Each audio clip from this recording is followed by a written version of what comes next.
गागर को धूप दिखाने के उपरांत उसमें फूंकने से वायु तत्व की सहायता से गागर में नाद उत्पन्न होता है। इस नाद के कारण धूप में विद्यमान अग्नि प्रदीप्त होकर क्रियाशील होती है। परिणाम स्वरूप गागर में तप्त ऊर्जा की निर्मिति होती है। इस तप्त ऊर्जा को गति प्राप्त होती है और उससे वायुमंडल में सूक्ष्म नाद का प्रक्षेपण भी होता है। इस नाद से देवी की मूर्ति में निहित देवत्व प्रकट होता है। तेज तत्व की सहायता से वह वायुमंडल में विद्यमान अनिष्ट शक्तियों का नाश करता है। गागर से प्रक्षेपित तेज तरंगों तथा धूप से प्रक्षेपित सूक्ष्म वायु के कारण व्यक्ति के प्राणदेह एवं प्राणमय कोश की शुद्धि होती है। साथ ही उसके पंच प्राणों को गति प्राप्त होती है। परिणाम स्वरूप पूजक के लिए वायुमंडल में विद्यमान तेज तत्व रूपी देवी तत्व अधिक मात्रा में ग्रहण करना संभव होता है। संक्षेप में कहें तो गागर फूंकना अर्थात धूप की सहायता से और नाद के माध्यम से तेज तत्व की ऊर्जा द्वारा देवी के मारक तत्व का आवाहन कर उसे जागृत करना।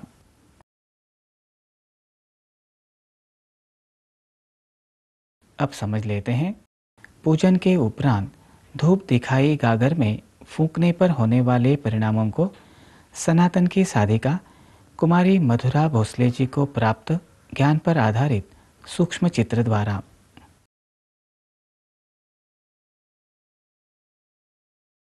श्री महालक्ष्मी देवी का पूजन करने के उपरांत गागर का पूजन करने से गागर में श्री दुर्गा देवी का तत्व आकृष्ट होता है।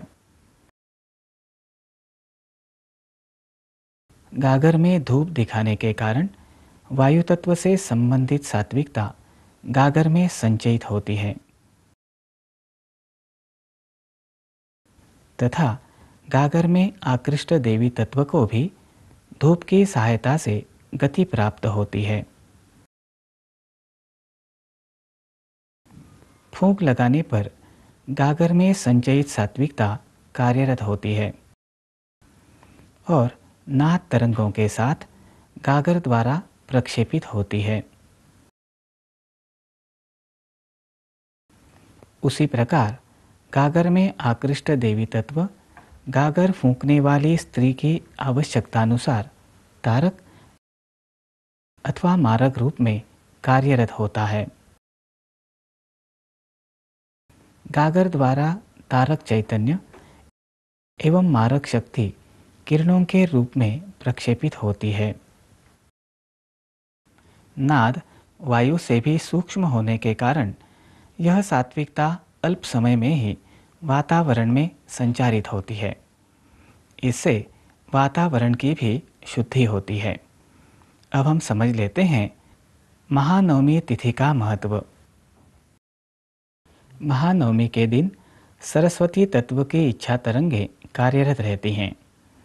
इस दिन सरस्वती पूजन करते हैं। सरस्वती पूजन करने से व्यक्ति का लगाव ईश्वर के मूर्त स्वरूप की ओर बढ़ता है।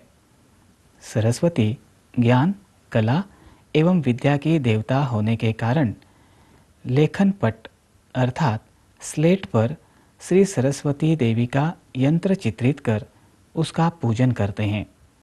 नवरात्रि में की जाने वाली धार्मिक विधियों का एक और महत्वपूर्ण अंग है श्री दुर्गा सप्तशती पाठ एवं हवन। नवरात्रि की कालावधि में देवी पूजन के साथ उपासना स्वरूप देवी के स्तोत्र, सहस्रनाम, देवी महात्म्य इत्यादि के यथाशक्ति पाठ और पाठ समाप्ति के दिन हवन विशेष रूप से करते हैं। श्री दुर्गा जी का एक नाम चंडी भी है। मार्कंडेय पुराण में इसी देवी चंडी का महात्म्य बताया है। उसमें देवी के विविध रूपों एवं पराक्रमों का विस्तार से वर्णन किया गया है। इसमें से 700 श्लोक एकत्रित कर देवी उपासना के लिए श्री दुर्गा सप्तशती नामक ग्रंथ बनाया गया है। सुख, लाभ, जय इत्यादि कामनाओं की पूर्ति के लिए सप्तशती पाठ करने का महत्व बताया गया है। शारदीय नवरात्रि में यह पाठ विशेष रूप से करते हैं। कुछ घरों में पाठ करने की कुल परंपरा ही है। पाठ करने के उपरांत हवन भी किया जाता है। इस पूरे विधान को चंडी विधान कहते हैं। संख्या के अनुसार नवचंडी, शतचंडी, सहस्रचंडी, लक्षचंडी ऐसे चंडी विधान बताए गए हैं। प्रायः लोग नवरात्रि के 9 दिनों में प्रतिदिन एक एक पाठ करते हैं। आइए देखते हैं पाठ करने की पद्धति एक दृश्यपट द्वारा। पाठ करते समय प्रथम आचमन करते हैं।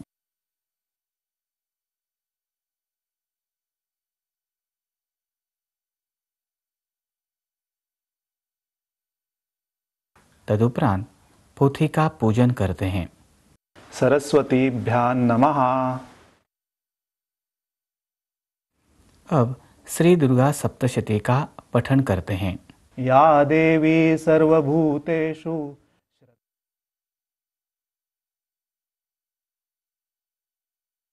पाठ के उपरांत फूल अर्पण करते हैं। उपरांत आरती करते हैं। श्री दुर्गा सप्तशती पाठ में देवी माँ के विविध रूपों को वंदन किया गया है।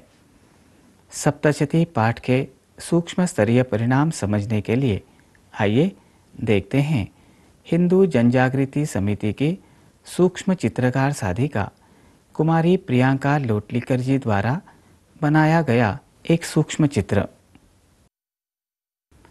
भाव सहित पाठ करने से व्यक्ति में भाव का वलय निर्माण होता है।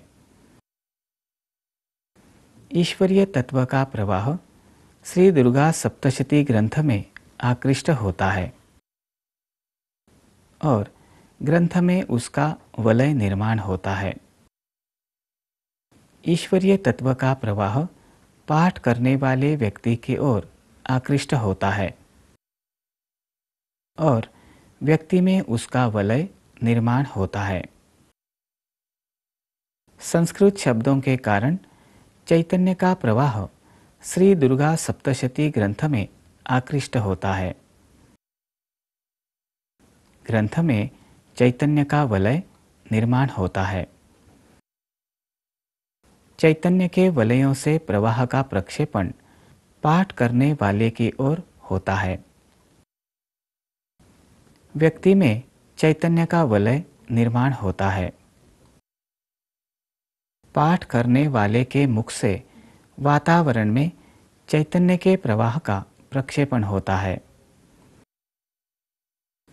चैतन्य के कण वातावरण में फैलकर दीर्घ काल तक कार्यरत रहते हैं।